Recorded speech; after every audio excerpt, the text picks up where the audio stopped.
to project number 2.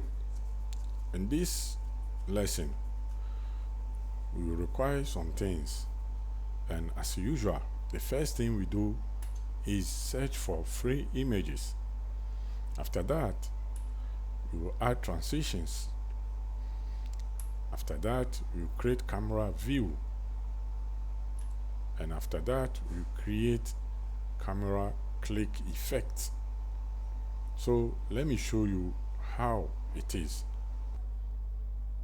This is how it look like, a family picture in somewhere. So this is how it is the family.